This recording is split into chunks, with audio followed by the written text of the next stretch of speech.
Salut, c'est Loïc, je suis ravi de te retrouver pour cette nouvelle vidéo. Dans cette nouvelle vidéo, je vais te poser une question, tout simplement.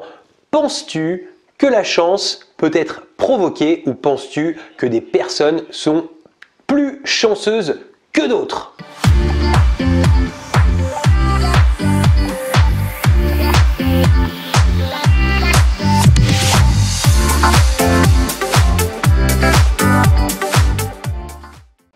Avant toute chose, je vais t'inviter à t'abonner à cette chaîne, rejoindre des milliers d'investisseurs qui l'ont déjà fait. Pour ça, tu as juste besoin de cliquer sur le bouton s'abonner qui est dans la vidéo ou bien juste en dessous de la vidéo. Et surtout, n'oublie pas la petite cloche pour être prévenu à chaque fois que je publie une nouvelle vidéo.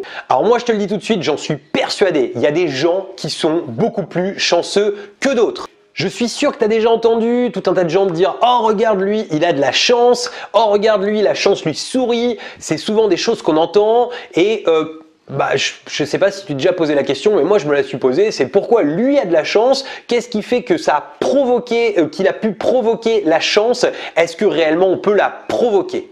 Ce qui est amusant finalement quand je discute avec n'importe quelle personne, si on parle de chance, je me suis amusé à le faire, on se rend compte que les gens ont toujours l'impression que les autres ont plus de chance qu'eux.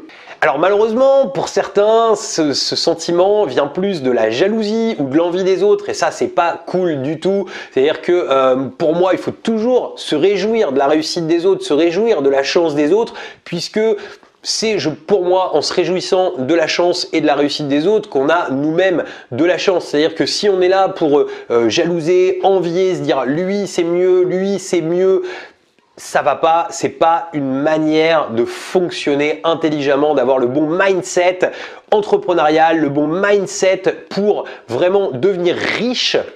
Et si tu as ce genre de pensée, pose-toi d'abord la question: d'où vient cette chance de la personne que tu vois en face de toi?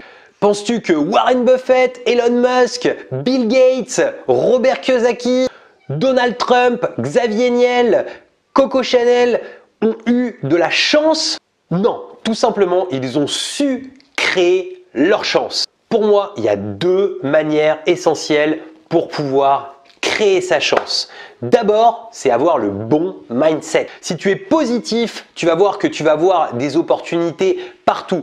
J'ai fait une vidéo il y a peu de temps sur le fait de s'ouvrir l'esprit en 2018. Plus tu auras l'esprit ouvert et plus tu pourras voir des opportunités et c'est ça qui fera que tu auras le bon mindset pour pouvoir créer ta chance. Je vais te donner un exemple simple. Quand une crise arrive en bourse, par exemple, comme c'est arrivé en 2008, et que tes actifs perdent 50%, à ton avis, quelle va être ta réaction?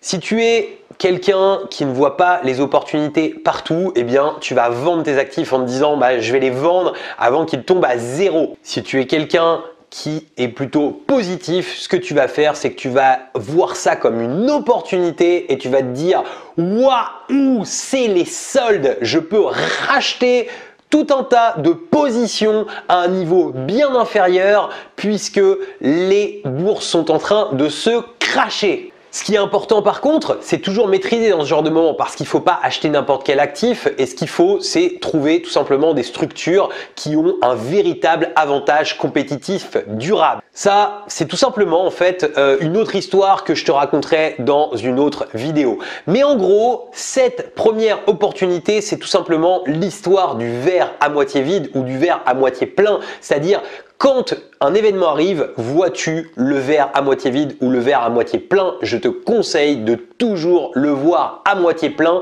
si tu veux provoquer ta chance. La deuxième chose essentielle pour pouvoir provoquer sa chance, c'est d'apprendre à saisir les opportunités.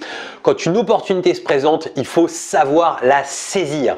En général, quand une bonne opportunité se présente, elle reste rarement disponible longtemps. Par exemple, dans le livre L'homme le plus riche de Babylone, je ne sais pas si tu l'as lu, si tu l'as pas lu, je te mettrai un lien en dessous pour que tu puisses aller le voir, le chercher sur Amazon. C'est vraiment un bouquin excellent.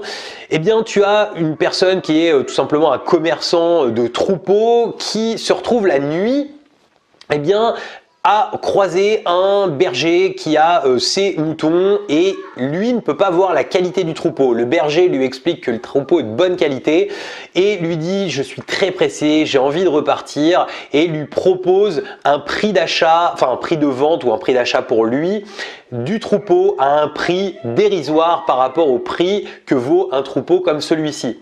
Résultat, la personne n'a pas confiance, se dit il doit y avoir un loup, n'ose pas aller plus loin, refuse catégoriquement cette offre et s'en va.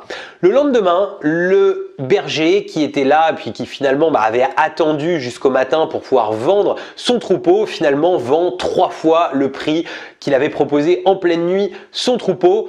Et le marchand est vraiment déçu de ne pas avoir fait cette belle opération.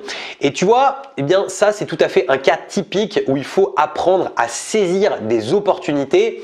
Il faut bien sûr vérifier, contrôler, mais une fois que tu as vérifié et contrôlé, il faut savoir faire feu, il faut y aller, parce que si tu attends trop longtemps, cette opportunité te passera sous le nez et un autre saura la saisir, ou bien tout simplement elle ne sera plus disponible.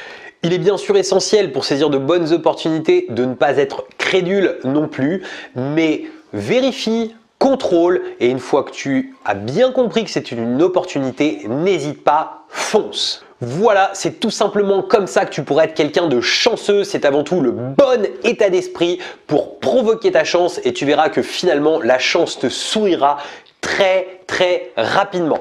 J'espère que cette vidéo t'aura plu. Si elle t'a plu, tu n'hésites pas à me mettre un pouce bleu. Tu n'hésites pas non plus à la partager. Si tu vois des gens qui sont plutôt pessimistes autour de toi, si tu vois aussi des gens qui s'intéressent à la chance, n'hésite pas à le faire avec plaisir.